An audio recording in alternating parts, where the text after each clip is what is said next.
Fe Latina presenta A la Luz de la Palabra, un encuentro con el Evangelio del domingo. Miguel Carreras reflexiona y Fabián Gómez pregunta. Y juntos nos preparamos para la fiesta litúrgica.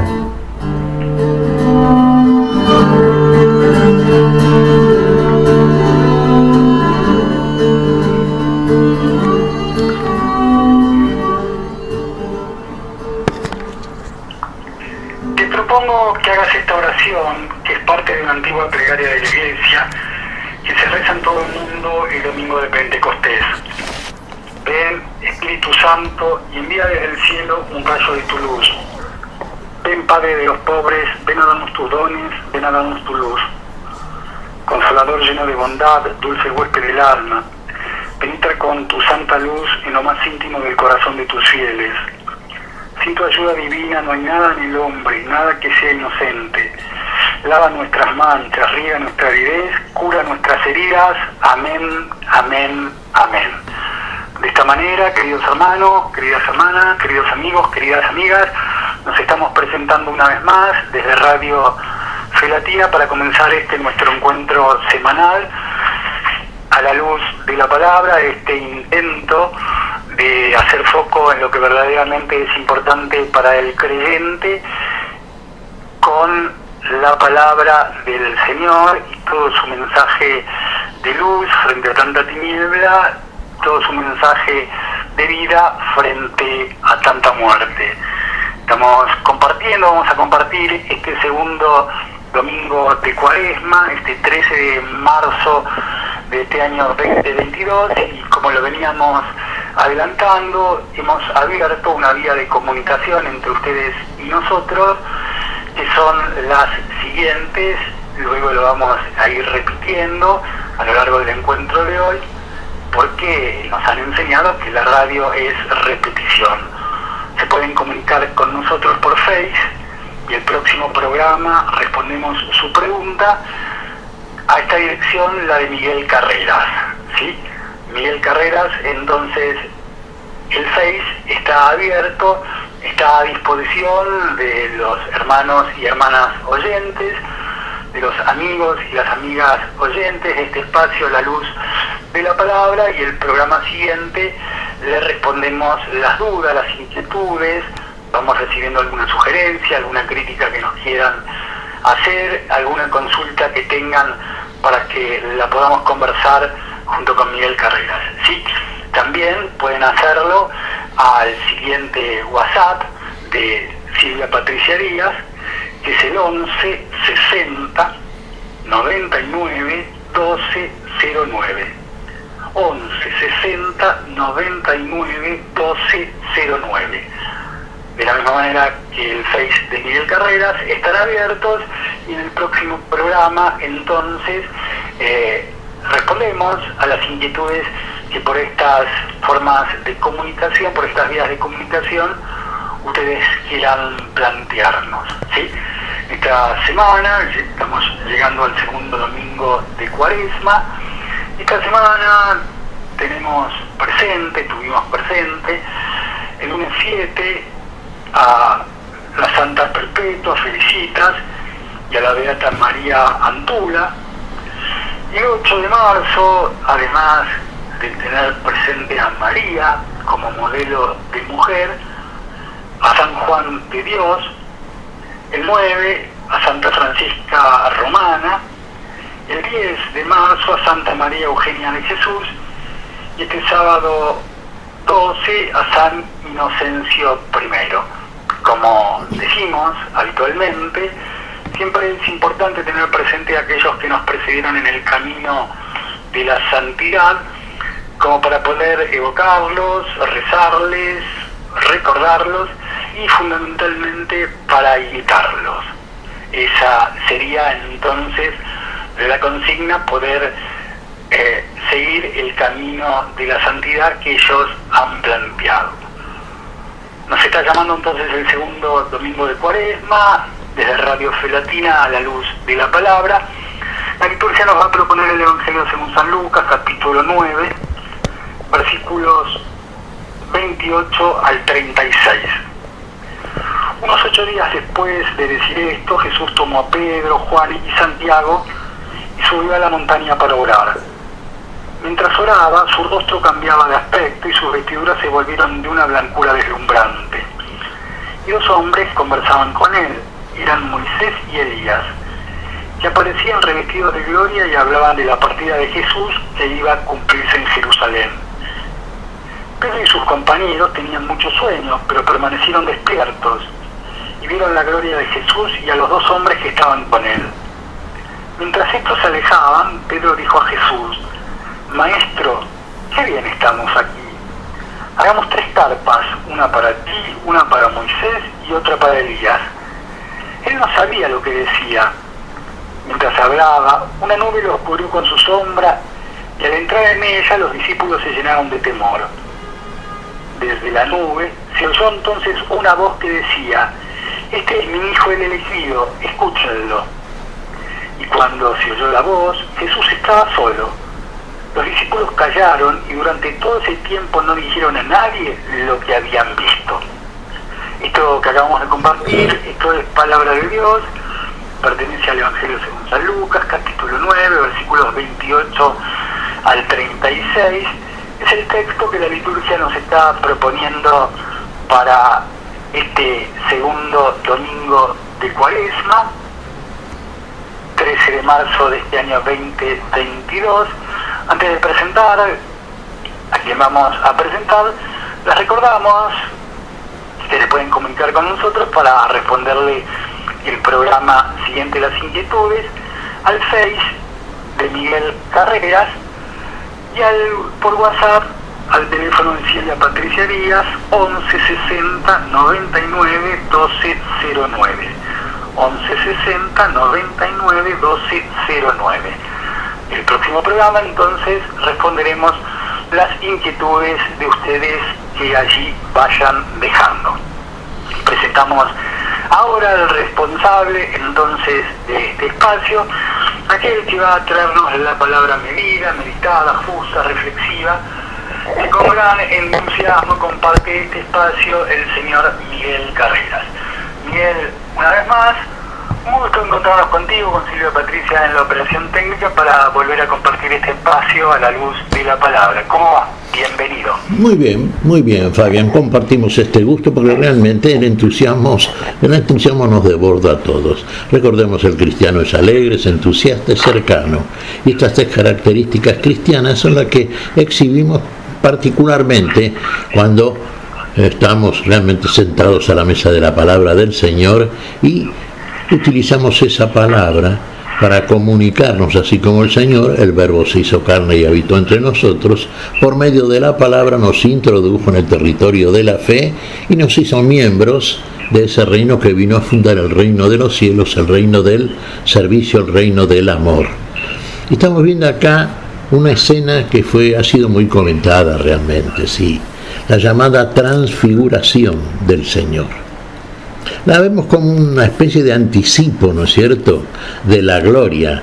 El Señor resucitó, el Señor ascendió y subió a la gloria, la misma gloria que tenía antes que el mundo fuese. Desde la gloria el Señor nos está asistiendo, nos está guiando, nos está acercando a nosotros mismos para ser partícipes de esa gloria que Dios ha reservado para todos aquellos que obran su voluntad, y su voluntad es finalmente amar a Dios y amar al prójimo. En el amor a nuestro prójimo, en el amor entre nosotros, hermanos, hijos de un mismo Padre, el amor entre nosotros se está mostrando precisamente de que amamos como el Señor nos amó a todos. Ese es el vínculo verdadero, ¿no es cierto?, de los miembros del cuerpo de Cristo, de la Iglesia de Dios. Bueno, en un pasaje yo diría que está muy claro, ¿no es cierto?, particularmente en el Evangelio de Mateo, que también relata como Lucas la transfiguración del Señor. Recordaba que en el pasaje anterior del Evangelio de Mateo, cuando Jesús dice a los suyos, sí, que va a consumar, ¿no es cierto?, la salvación, pero antes, bueno, como hijo del hombre, sabemos, va a padecer mucho en manos de aquellos que lo van a perseguir. Los guías religiosos, los escribas, los maestros de la ley, los sacerdotes. Finalmente lo crucifican al Señor, el Señor muere, pero resucita, asciende a la gloria. Claro, el Señor a los suyos, los que estaban con él, a los cuales les estaba comunicando estas cosas, que fueron la conversación luego del reconocimiento que hizo Pedro a propósito de la mesianidad de Jesús. Dijo estas palabras Jesús, un tanto enigmáticas: algunos de los que están aquí no morirán antes de contemplar la gloria del Señor viniendo con los ángeles de su poder. La gloria del Señor la van a contemplar antes de morir. Aquí estamos viendo la transfiguración, la figura de la gloria del Señor, el Señor transfigurado.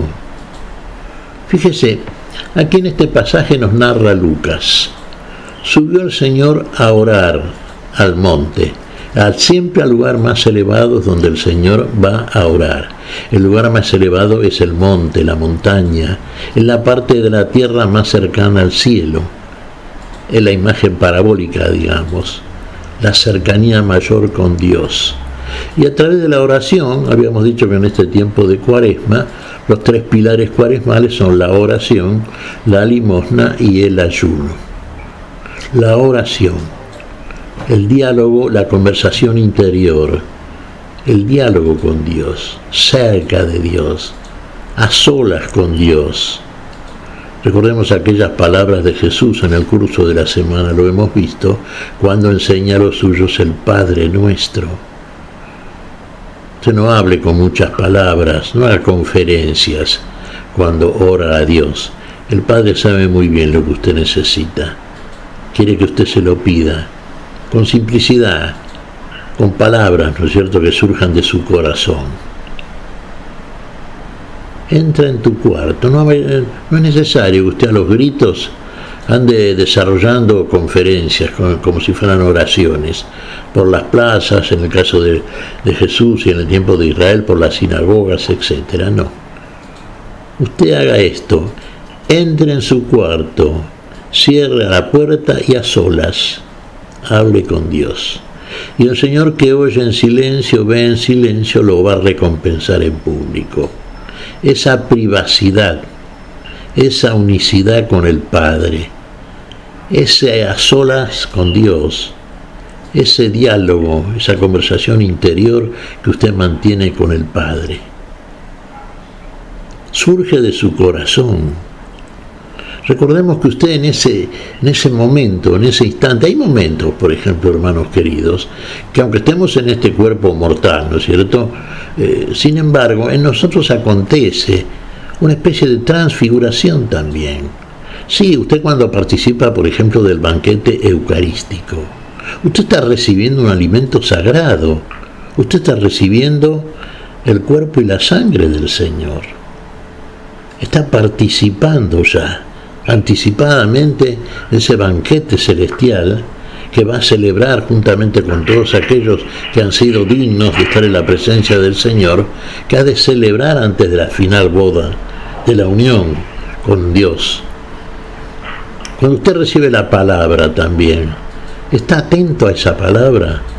Usted es uno con esa palabra que le llega. Usted pone el corazón atento para recibirla, que Dios la instale. Hay una entrega absoluta. Se olvida de lo rodeante en ese momento sagrado. Bueno, aquí el Señor sube a orar. Y el Señor, cuando sube a orar, está con el Padre.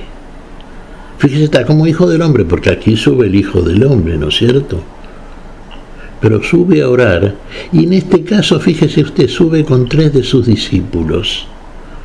Son 3 discípulos que habitualmente el Señor separa, elige: Pedro, Juan y Santiago.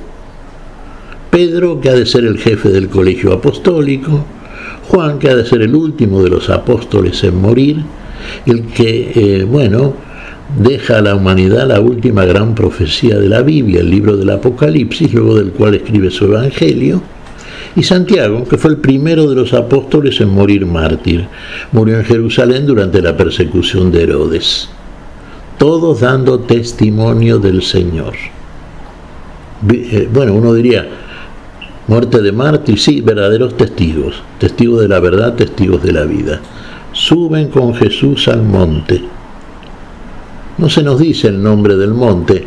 Una tradición posterior ha creído ver en este monte el nombre del Tabor, pero en los evangelios no se nos dice este nombre. Así que vayan más allá del nombre que pueda eventualmente tener. Importa aquí, el nombre siempre tiene una significación, si no se lo pones por algo también, ¿no es cierto? Sube él con sus discípulos, con estos 3 discípulos. Van a ser testigos de algo que Jesús va a mostrar. Como en aquel pasaje que mencionamos recién, algunos de los que estaban ahí, después del reconocimiento de Pedro a Jesús como el Mesías, no morirían antes de ver la gloria del Señor. Y acá la van a contemplar. La gloria, la transfiguración del Señor en oración.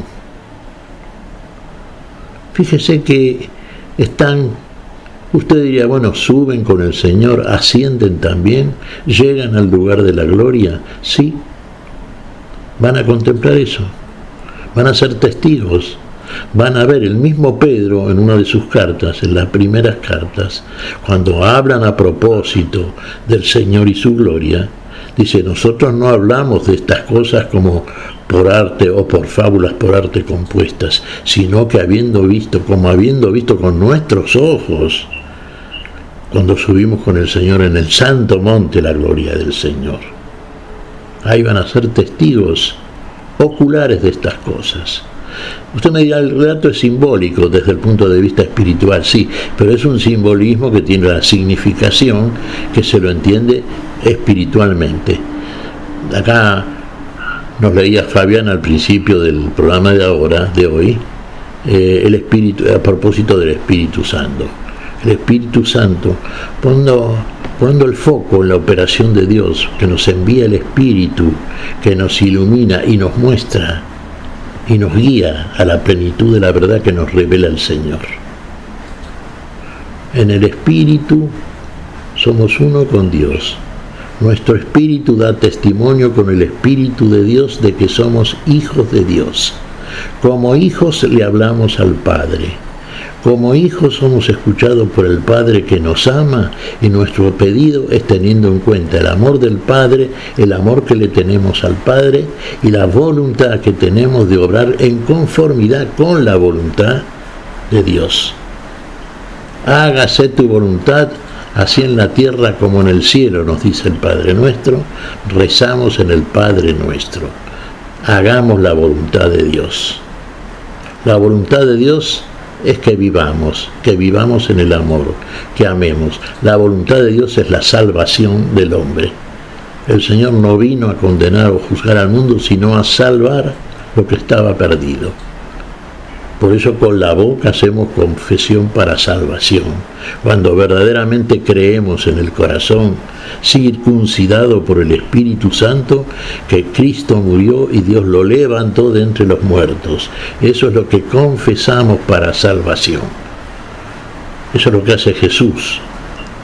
El nombre de Jesús quiere decir Dios salva. Dios salva, efectivamente. La salvación, entonces. Tomemos entonces esta imagen impresionante que muestra Jesús a los suyos, que contemplan. Las vestiduras de Jesús son transformadas de pronto, de una blancura como la luz, el rostro radiante como el sol, y 2 varones que se acercan a conversar con Jesús, Moisés y Elías, la ley y los profetas. La ley y los profetas que de Jesús dan testimonio, se acercan a conversar con Jesús. ¿A propósito de qué? Del éxodo del Señor. ¿Cuál es el éxodo mayor del Señor? Sale del Padre y viene a nosotros. Hace todo lo que hace para la salvación nuestra, salvar lo que estaba perdido. Y luego que lo hace, que muere y resucita y asciende, el éxodo también, otra vez hacia el Padre. ¿Conversan de esto? Sí, la ley y los profetas lo habían anticipado. La ley ya era figura de esta salvación y los profetas veían anticipadamente, en profecía justamente, como que ven en un futuro algo que ha de acontecer. Bueno, ven esto, ven a este Jesús, a este Salvador, a este Mesías de Dios, haciendo todo lo que hizo a favor del género humano. Claro, ¿cuál sería? Usted me dirá, bueno, la actitud de Pedro, Juan y Santiago, que a esta altura ya estaban temblando, ¿no es cierto? Claro, se le ocurre algo a Pedro, sin embargo, fíjese. Usted me dirá, bueno, en estas palabras hay sí un deseo realmente bueno de parte de Pedro, pero todavía una desubicación en el tiempo teológico, en el tiempo espiritual. ¿Qué dice Pedro cuando ve a Jesús? Qué bueno que es estar aquí. Hagamos 3 chozas, una para Jesús, otra para Moisés y otra para Elías. Y acota el Evangelio de Lucas, sí, no sabía lo que decía. Los discípulos estaban medio dormidos todavía, realmente despertaron frente a la impresionante visión, ¿no es cierto? 3 chozas, decía Pedro. Sí, para ellos sería bueno en el sentido de que todavía estaban en el desierto, ¿no es cierto? Pero este anticipo de la gloria de Jesús pertenece ya a la consumación de esa misma gloria en la plenitud de la vida.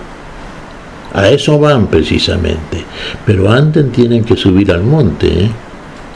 Antes van a tener que escalar el monte, guiados siempre por Jesús, pero ya Jesús no va a estar como está ahora aquí con ellos. Jesús ya va a estar en la gloria, allá van ellos también. Si son firmes en la subida, en la trepada, en el ascenso al lugar de los cielos de la gloria de los cielos.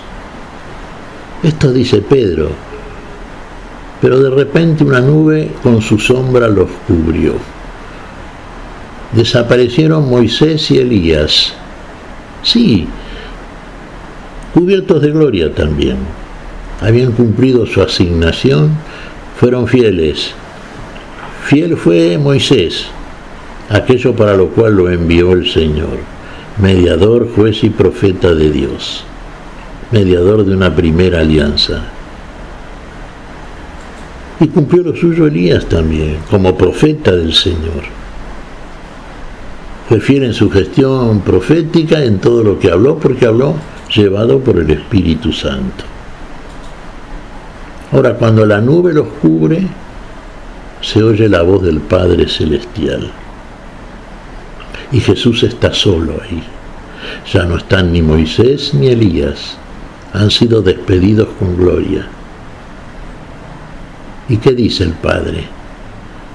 Refiriéndose a Jesús, claro, que es el único que está. Este es mi Hijo. A Él escuchen.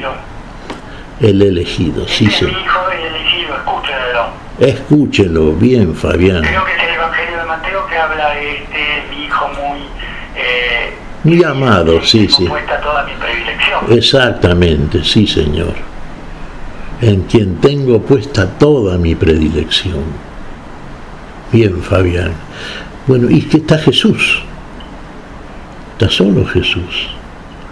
Se despiden Moisés y Elías. Ya está, ya cumplieron lo suyo. Ahora viene el que hace todo en todos.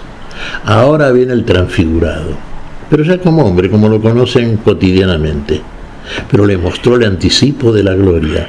Y en la oración, precisamente, en el momento, digamos, en que la cercanía con Dios es absoluta, que el Espíritu nuestro da testimonio con el Espíritu de Dios, que el Espíritu Santo hace en nosotros, Dios en nosotros, esa transformación que experimentamos.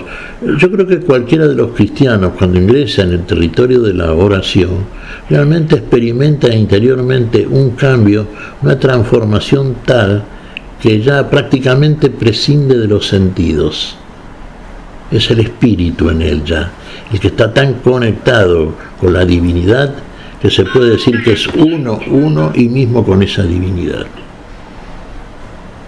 Bueno, bajan del monte después de la visión. Pero en Jesús hay una orden, es que no digan nada a nadie de la visión hasta que Él no haya resucitado de entre los muertos. Fíjese que Jesús... Sí. A ver, unos 8 días después de decir esto, Jesús tomó a Pedro, Juan y Santiago y subió a la montaña para orar.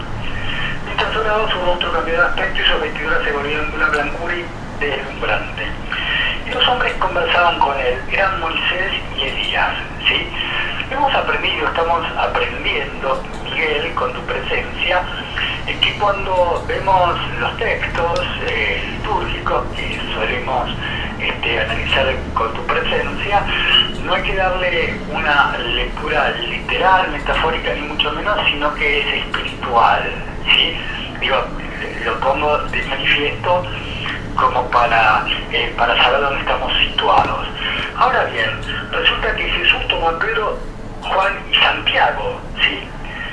Pero 2 hombres conversaban con él, eran Moisés y Elías. ¿Cómo se entiende esta conversación con Moisés y Elías cuando Jesús, de acuerdo a lo que narra Lucas, había tomado a Pedro, Juan y Santiago? Miguel. Claro, Pedro, Juan y Santiago eran testigos de Jesús transfigurado. Ahora, Jesús no conversaba con ellos. Ellos eran testigos de Jesús, de lo que Jesús hacía y de los que estaban directamente conversando con Jesús. Jesús quiso mostrarles a sus discípulos, los que serían sus testigos y apóstoles, quiso mostrarles algo que ellos conocían, a lo mejor no del todo, no muy bien, claro, pero quiso mostrarles que eran hombres de Dios también, Moisés y Elías, y quiso mostrar también que Moisés y Elías fueron, sí, testigos del Señor, por así decirlo, figuras del Señor en el anticipo conforme al tiempo cronológico, pero que teológicamente, al tiempo teológico, tenían una cercanía tal con el Señor que era posible el diálogo en el nivel de la transfiguración. Uno dirá, pero estaban verdaderamente conversando. Moisés había muerto hacía 1400 años, 1300 años más o menos, y Elías también hay unos 1000 años. Bueno, esta visión que ven los 3, Juan, Pedro y Santiago, trasciende el tiempo histórico. Hablamos muchas veces utilizando un término conveniente a lo mejor a estos efectos, ¿no es cierto?, para de alguna manera penetrar en la interpretación espiritual, de la manera en que el Espíritu nos enseña y lo indica. Sí, pero aquí estamos viendo todo en una actualización que solamente puede hacerse conforme al Espíritu, que trasciende el tiempo y que nos hace ver en el tiempo aquello que es anterior y que está por sobre el tiempo, como la fe que trasciende al tiempo, como la fe que trasciende la posibilidad interpretativa meramente racional. Aquí estamos en un nivel que está más allá del límite de la tierra. Aquí estamos ya, uno diría así, parafraseando y comparando, estamos en los cielos ya, en el lugar de la gloria, en el lugar en que la transfiguración se manifiesta, en el lugar en que las vestiduras de Jesús eran blancas como la luz y el rostro radiante como el sol. Comparemos a este Jesús transfigurado con el Jesús que aparece otra vez al final, que es el mismo hombre, el nazareno, que conocen cotidianamente. Tal diferencia hay entre los cielos y la tierra. Tal diferencia hay entre lo que estamos y somos en este tiempo, aquí y ahora, y a lo que ha de manifestar Dios en la plenitud de la vida en cada uno de los suyos. En Jesús se está anticipando y se está también viendo. Siempre decimos una cosa: el mérito de Jesús, que muere en la cruz por todos aquellos que son justos delante de Dios, es un mérito antecedente, también habíamos dicho. Por eso abarca también a los antiguos justos, a los justos del Antiguo Testamento. Entre ellos están Moisés y Elías, y a eso nos muestra cómo a ellos también se retiran pero cubiertos de divinidad. han visto la imagen final que aguarda a aquellos que son dignos de estar en la presencia definitiva del Señor. Lo ven al Señor transfigurado. Es esa figura también anticipo de la gloria de Jesús y anticipo también de la gloria nuestra en definitiva. Lo que están contemplando los que fueron apóstoles después, estos pilares apostólicos, es algo que es un estímulo potentísimo. Por eso es citado también por Pedro en una de sus cartas.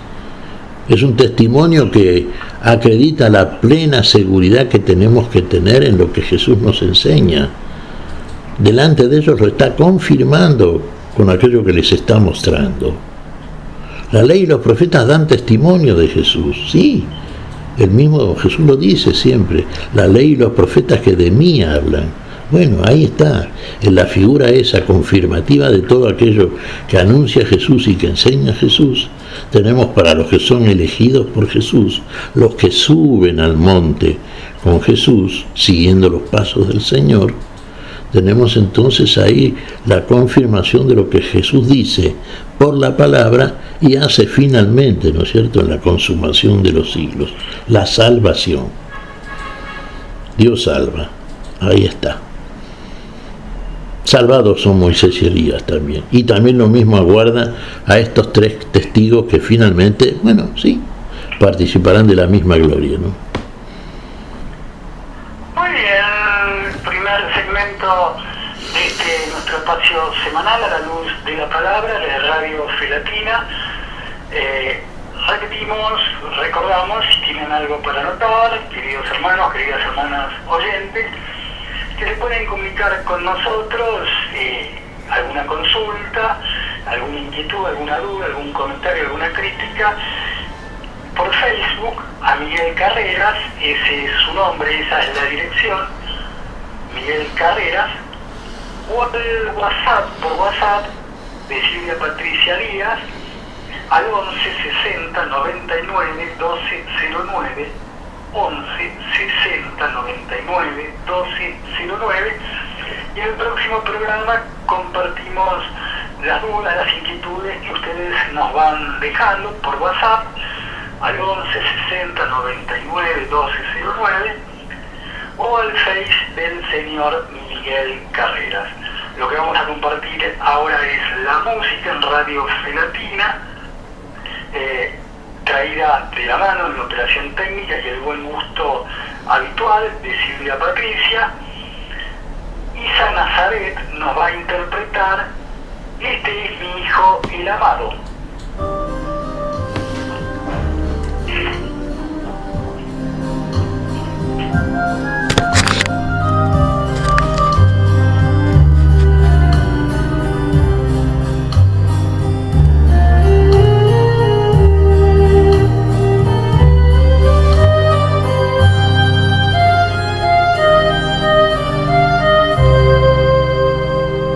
Subieron al monte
Comienza entonces Radio Fe Latina a la luz de la palabra de hoy.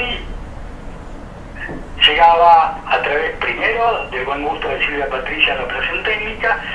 Elisa Nazaret nos trajo este tema, este es mi hijo el amado. Hablando de Silvia Patricia, usted le puede dejar un WhatsApp, un mensaje por WhatsApp, al 11 60 99 12 09, 11 60 99 12 09, o al Face de Miguel Carreras, así lo buscan, el Face de Miguel Carreras, o al 11 60 99 12 09. En nuestro próximo encuentro, queridos hermanos, queridas hermanas, les respondemos todas las inquietudes que allí vayan llegando. ¿Sí? Llega ahora, con la prestancia que lo caracteriza, el señor Miguel Carreras para seguir desandando desde Radio Fe Latina a la luz de la palabra el texto que la liturgia nos propone para este segundo domingo de Cuaresma, Evangelio según San Lucas, capítulo 9, versículos 28 al 36.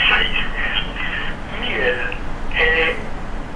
Pedro, que primero era testigo como pasivo, digamos, de acuerdo a lo que entendimos, junto con Juan y Santiago, en aquella escena que nos nombraste mencionando a Moisés y a Elías, Pedro habló y le dijo a Jesús: Maestro, qué bien que estamos aquí, hagamos 3 carpas, una para ti, otra para Moisés y otras para Elías. Desde tu perspectiva, Miguel, ¿qué quiso decir Pedro cuando dijo lo que compartíamos? La pregunta tiene que ver con lo siguiente. Más de una vez he escuchado algo así como: qué actitud esa la de Pedro, quedémonos acá con esto, en nuestra quintita, cómo estamos, dónde estamos, ¿sí? Por el contrario, también he escuchado otras explicaciones que decían: qué bien que estamos aquí, y ese qué bien estamos aquí implica hablar de qué bien que estamos en el Señor, ¿sí? Entonces, por ahí como se contraponen las dos consideraciones, nos gustaría recurrir a vos para ver, de acuerdo a tu criterio, ¿qué dijo Pedro cuando dijo: Maestro, qué bien que estamos aquí, hagamos 3 carpas? Sí, vos sabés que estaba Jesús conversando con Moisés y con Elías. Uno dirá: ¿de qué conversaban? Recordemos esto: Jesús iba rumbo a Jerusalén. En Jerusalén iba a consumar, a través de la pasión, la salvación del género humano, muerte y resurrección del Señor. Iba a padecer el Señor, sin duda. Finalmente iba a resucitar. Y finalmente sí, iba a ascender a la gloria, y en la misma gloria habría de venir para recoger a los suyos. Pero aquí mostró esa gloria a algunos antes que estos, que eran Juan, Pedro y Santiago, partieran de este mundo. El Señor tiene que hacer un éxodo, y ese éxodo se va a consumar en la pasión, en Jerusalén. A Jerusalén iban. Esto lo había profetizado Elías, lo había anunciado Moisés, estaba en las Escrituras. De eso hablaban ellos. Ahora, ¿de qué hablaba Pedro? Bueno, Pedro, ¿qué experiencia tenía desde el punto de vista de la fe cristiana? Bueno, Pedro estaba en el mundo, también estaba el Señor, ¿no es cierto?, en el desierto de este mundo. Y en el desierto podemos, como lo hemos hecho y lo hacemos siempre, comparar el desierto a este mundo, a este peregrinaje que hacemos de este mundo al Padre, de la esclavitud en el mundo a la libertad gloriosa de los hijos de Dios. Bien, ¿qué hacía el pueblo de Israel en el desierto? ¿Dónde habitaba? Y habitaba en chozas, ¿no es cierto? No tenía todavía ciudad firme a la cual iba, a la tierra prometida. Aquí también se dirigen los apóstoles a la patria celestial, aquella que Jesús ha de habitar con ellos, porque de Jesús es la fundación de este reino del servicio, de este reino de los cielos, de este reino de la gloria. Ve la gloria, sí, pero se olvida de algo todavía Pedro, que hay que bajar del monte, no quedarse ahí todavía. Eso es al final. Hay que bajar y después hay que subir. Y ese es el camino difícil, ¿no es cierto?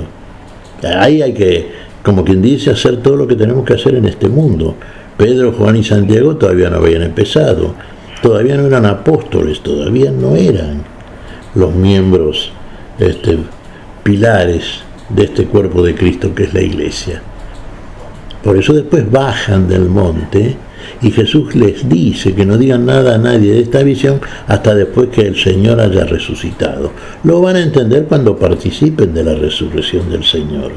Y eso va a ser cuando obren en conformidad con todo lo que han aprendido del Señor y el Espíritu Santo les dé el poder para poder hacer aquello que el Señor les enseña, les dice. Ahí van a ser testimonio de estas cosas. Y su palabra va a ser aquella que avale desde el crédito de ese testimonio aquellos que afirman vieron en Jesús. Cuando lo vieron transfigurado en el Santo Monte y cuando Pedro lo refiere en su primera carta, cuando dice que ellos no hablan así como por fábulas, por arte compuestas. No son fábulas, son verdades, son cosas de las que fueron testigos y de eso dan testimonio. Y dan testimonio a través de una conducta que verdaderamente acredita su derecho como testigos a hablar de lo que están hablando, a hablar la palabra de la salvación que está en Cristo. A ver, qué bueno que es estar aquí. Sí, por una parte es bueno estar ahí, sí, sin duda. Ahí el relato de Lucas nos dice no sabía lo que decía. Sí, todavía no era en Pedro la conciencia tan abierta como para darse cuenta de todo esto que estamos conversando, que el Señor tiene todavía que hacer. El Señor, no olvidemos, muestra un anticipo de esa gloria, pero tiene que ir todavía a Jerusalén, tiene que consumar la salvación. Pero a lo suyo le está dando este anticipo, esta prenda, que es una seguridad, ¿no es cierto? Los ha elegido por eso, porque tienen una función realmente primordial en el cuerpo de Cristo, en la iglesia. Dijimos, Pedro es el jefe apostólico, Juan todavía tiene algo que decir, porque el Señor tiene algo para mostrarle. ¿Qué le tiene que mostrar el Señor? El Apocalipsis. Toda esa literatura escatológica que vemos siempre nosotros cuando consideramos el fin de los tiempos. Y Santiago, como mártir, tiene que mostrar que verdaderamente es un testigo. Es mártir y testigo, quiere decir lo mismo. Por eso tomamos esta, transfiguración del Señor en el monte, también como un adelanto de la gloria que ha de ser manifestado en todos los de Jesús, todos los que seguimos al Señor, y que en Jesús se nos muestra ya como adelanto para que nosotros entendamos que ha de manifestarse la misma transformación de un cuerpo de muerte en un cuerpo de plenitud de vida, en un cuerpo de gloria. Yo recordaba estas palabras paulinas, fíjate, lo citamos muchas veces a Pablo, ¿no es cierto? Nosotros sembramos en este tiempo la palabra, la semilla de la palabra, y sembramos en este tiempo este cuerpo, que es un cuerpo animal, que es un cuerpo adámico, que es un cuerpo de debilidad, que es un cuerpo corruptible, que es un cuerpo en deshonra. Y cosecharemos, si realmente somos buena tierra, y esa semilla de la palabra y de la vida crece en nosotros, cosecharemos algo que también nos dice San Pablo, en la resurrección, sí, un cuerpo de poder, un cuerpo incorruptible, un cuerpo de fortaleza, un cuerpo de gloria, un cuerpo espiritual. Esa será la siembra. Aquí está entonces el adelanto, la gloria de Jesús, que realmente comparemos el cuerpo transfigurado con el cuerpo que finalmente vuelven a ver los discípulos, que es el nazareno que conocen todos los días. Inclusive en Jesús no hay pecado, sin duda, simplemente para hacer a los efectos, así docentes, una comparación, ¿no es cierto?, del momento. Pero tengamos estas cosas en cuenta, ¿no? Es decir, Pedro dice cosas y no sabía lo que decía. Pero es bueno estar, sí, en la contemplación es bueno, pero hay que estar en la plenitud. Y a eso Pedro todavía no ha llegado, a eso llegará cuando suba al monte, pero al monte celestial ya, este es figurativo, al monte de Sión, en la nueva Jerusalén, en la que hace el Señor, y ahí estará siempre con el Señor. El simbolismo que encierra la nube, Miguel, mientras hablaba, una nube los cubrió con su sombra y al entrar en ella los discípulos se llenaron de temor. Desde la nube se oyó entonces una voz que decía: "Este es mi hijo el elegido, escúchalo". ¿Sí? ¿Qué simbolismo encierra la nube en este caso, Miguel? Y la nube siempre es una teofanía, ¿te das cuenta? Vale decir, nosotros en el Antiguo Testamento, por ejemplo, ¿cómo se manifestaba Dios?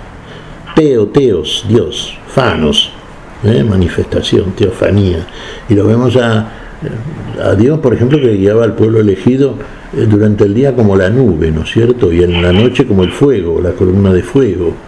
Cuando Dios se manifiesta a Moisés en la cumbre del monte Sinai, otra vez en la cumbre del monte para darle la ley, aparecen las manifestaciones terribles de Dios, ¿no? El trueno, el rayo, el monte que humeaba, ¿cierto? Es una teofanía, una manifestación de Dios. Y la nube es la manifestación de Dios. ¿Y por qué los cubre la nube con su sombra? Porque todavía no es la plenísima luz de lo que finalmente Dios va a mostrar en Jesucristo. Jesucristo es verdaderamente la mostración que hace Dios como hombre, Ya no hay teofanía ahí, ya no hay a través de distintos elementos naturales, celestiales, la presencia teofánica de Dios. Ahora está prácticamente como nosotros, como hombre en Cristo Jesús. Y como hombre en Cristo Jesús lo muestra en la gloria acá. Con eso que era imposible describir porque utiliza el como el relato. Sus vestiduras eran blancas como la luz. Su rostro era radiante, dice Mateo, como el sol. No es el Jesús que veían todos los días. Es la divinidad de Jesús que se muestra claramente. Pero el Jesús está, ya no es como los profetas que hablaban del que habría de venir, pero no lo veían todavía, como Juan el Bautista que lo vio y lo escuchó. No lo anunciaba conforme a la ley según su carácter de mediador Moisés. En Jesús todo esto se cumple realmente, y falta que se cumpla en nosotros.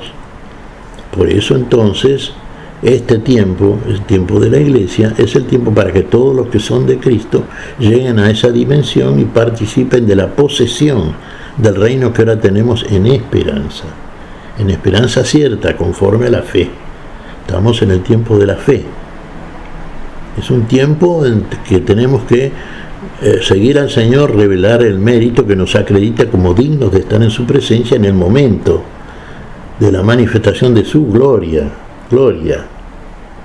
plenitud de luz, blancos como la luz, radiante como el sol, plenitud de vida, luz es vida, claro está. Vos sabés que hay un pasaje en el Apocalipsis, está en el final capítulo del libro del Apocalipsis, al principio, cuando Juan, que ve la santa ciudad, y en ella no ve ni luz de sol ni luz de lámpara, porque Dios y el Cordero los iluminaba.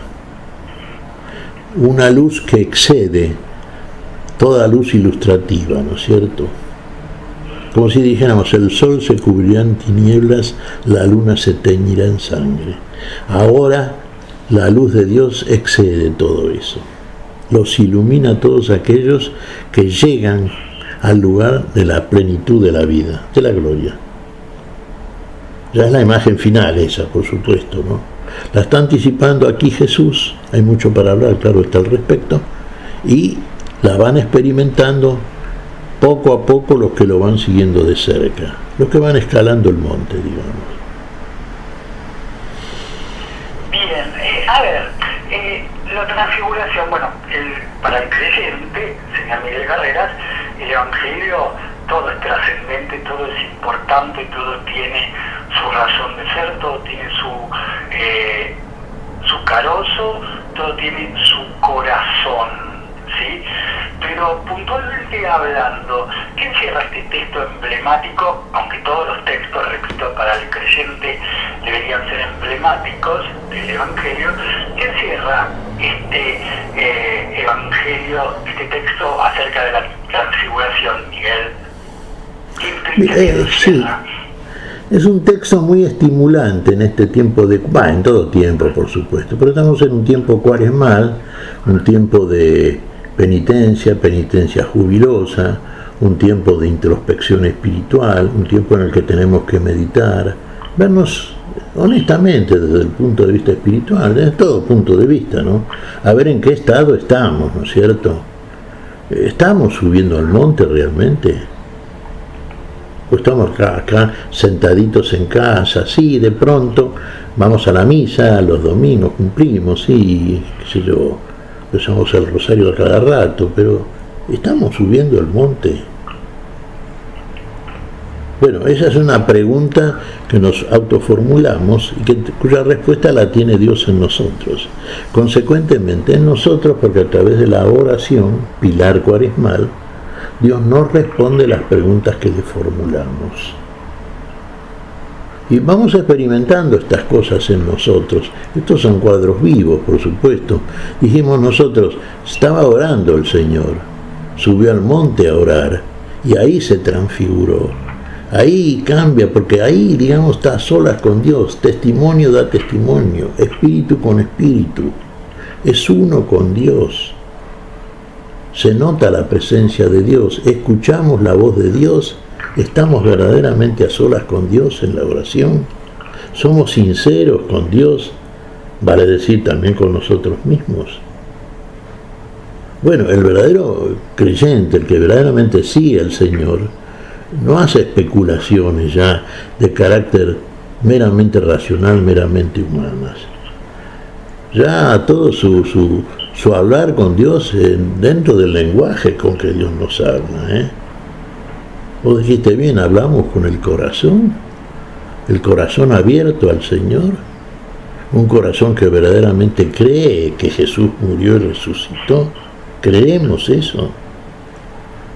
Creemos que vamos a resucitar a base de la fe.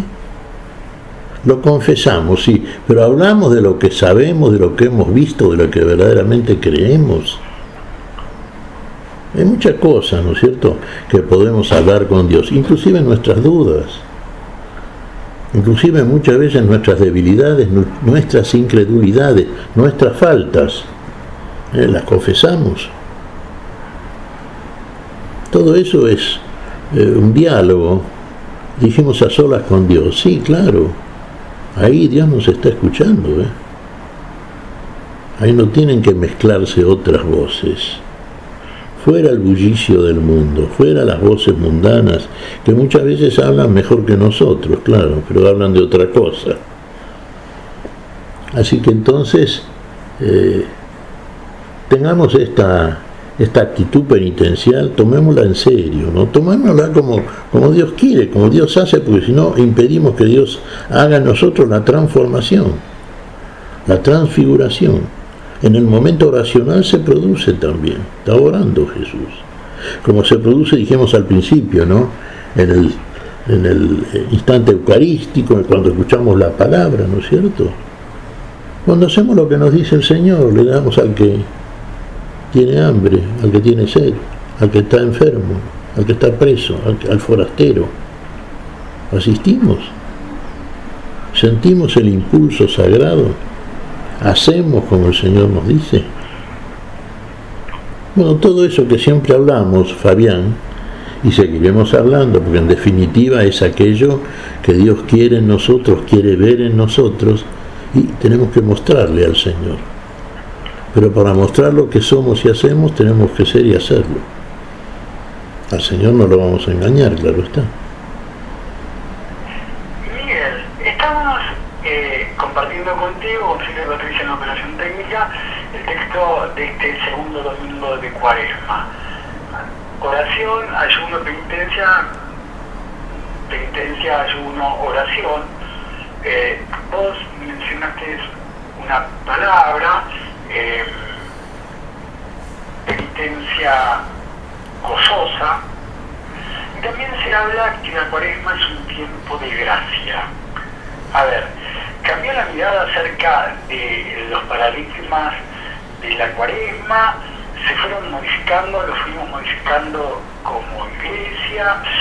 ¿Cómo es esto? Porque, a ver, vos decís penitencia gozosa, jubilosa. Es un poco raro entenderlo así, ¿sí?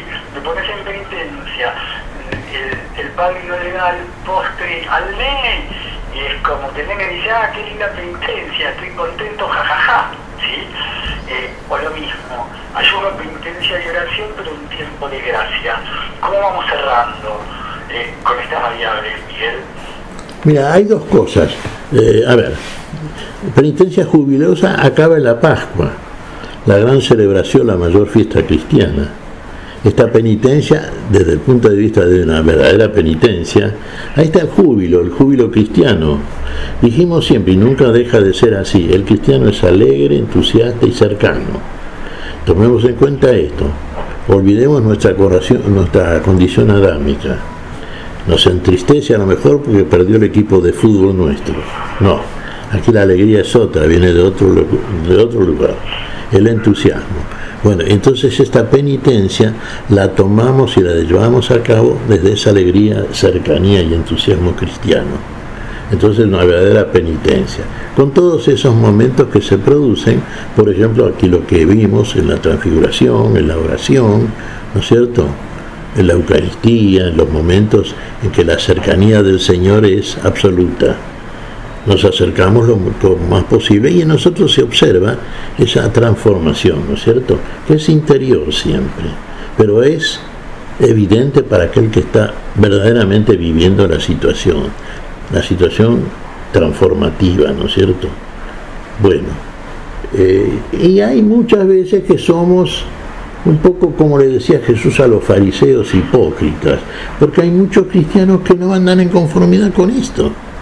Fíjate vos, si tenés tiempo, vos que sos el ducho en la Biblia, por ejemplo, Fabián, tenemos una lectura muy cortita para este domingo. Ya nos estamos yendo, a ver. Y a lo mejor en 2 minutos lo lees.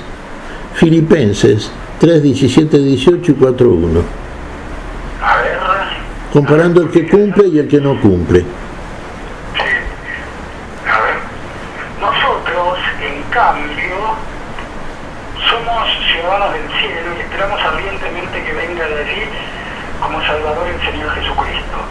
Él transformará nuestro pobre cuerpo mortal, haciéndolo semejante a su cuerpo glorioso, con el poder que tiene para poner todas las cosas bajo su dominio.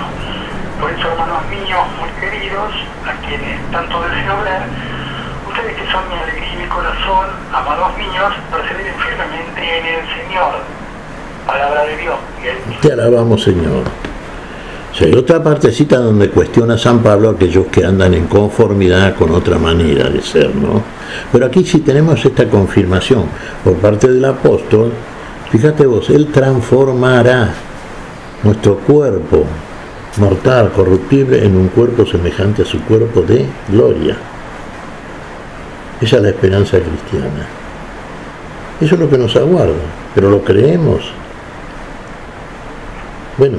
Muy bien, creo que queda planteado como para que lo vayamos rezando, lo vayamos reflexionando, les recordamos que pueden comunicarse a partir de este programa por Face, dejar su mensaje al Face de Miguel Carreras, o por WhatsApp al 11 60 99 1209 de Silvia Patricia, y en el próximo encuentro, queridos hermanos, compartimos vuestros mensajes que allí hayan llegado. Miguel, ha sido un gusto una vez más encontrarnos contigo desde Radio Gelatina para compartir este espacio, la luz de la palabra. Que el Señor te bendiga, que los bendiga junto con Silvia Patricia, y Dios mediante nos encontramos dentro de 7 días para volver a compartir un nuevo encuentro de la luz de la palabra. Hasta entonces, Miguel, si Dios quiere. Un gusto grande siempre, Fabián, y Dios mediante, sí, nos encontramos siempre los días domingos, el Día del Señor, y vamos entonces el próximo domingo ya a responder los mensajes de la querida audiencia cristiana. Será hasta el domingo, Dios mediante, Fabián. Hemos compartido hasta aquí a la luz de la palabra. Será hasta nuestro próximo encuentro, siempre por Radio Fe Latina.